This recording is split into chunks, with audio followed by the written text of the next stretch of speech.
oruç tutursan, yoxsa ac qalırsan? Allahın sözündə deyilir. Rəbb Allah torpaqda gözəl görünüşlü və yemək üçün şirin meyvəli cürbəcür ağaclar yetirdi. Deməli, yemək qaydası və nəyin yeməli olduğu hələ Eden bağında mövcud idi. Ən əsası isə yeməli olanı Allah təyin etmişdi. Bəs ilk oruc haradan başladı? O, bağın ortasında həyat ağacını və xeyirlə şəri bilmə ağacını betirdi.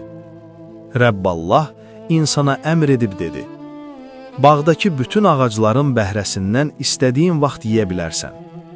Ancaq xeyirlə şəri bilmə ağacının meyvəsindən yemə, çünki ondan yeyən gün hökmən öləcəksən. Maraqlı bir mövzudur.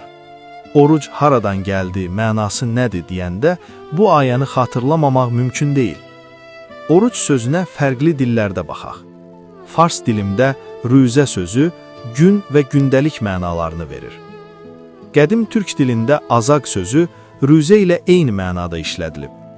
Ərəbcə saum sözünün mənası isə daha dərindir. Nəfsini saxlamaq, bir şeydən geri durmaq, uzaqlaşmaq kimi mənalara sahib olan bu söz əslində oruc deyilən ayinin mahiyyətini açır. Bəs oruc haradan başlayır? Biraz əvvəl toxunduğumuz ayə bizə ilk orucu, yəni nəfsini saxlamaq, geri durmaq lazım olan yeri və əmri göstərir. Deməli, oruc yeməklə deyil, qərarla bağlı bir ayindir. Toxunma və yemə, öləcəksən. Sadə görünən, lakin sıradan olmayan bu əmr, insan həyatını yönləndirən və təməldən dəyişən xüsusi bir qüvvəni özündə daşıyır.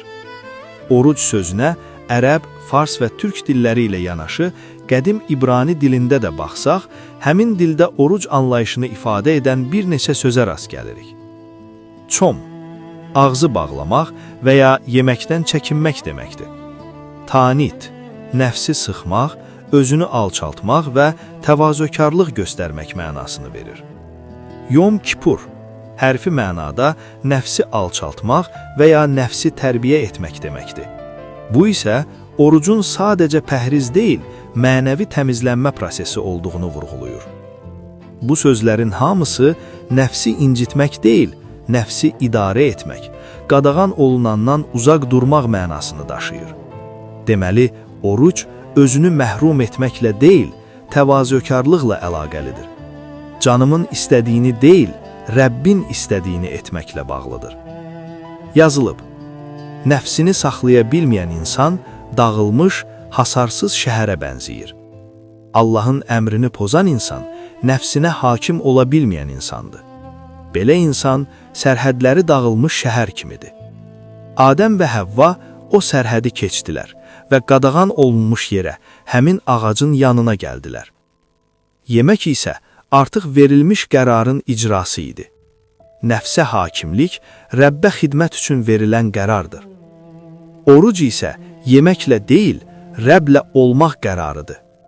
Özünü məhrum etmək və qidadan uzaqlaşmaq isə həmin qərarın icrasıdır. Deməli, qərar olmadan etdiyim imtina sadəcə acılıqdır. Amma bütün həyatımı Rəbblə keçirmək qərarı həyatımın oruc halına çevrilməsi deməkdir. Oruc, bədənin qadağan olunandan uzaqlaşması ilə birbaşa əlaqəlidir, lakin onun əsası ürəyin itayət qərarıdır. İndi necə düşünürsən?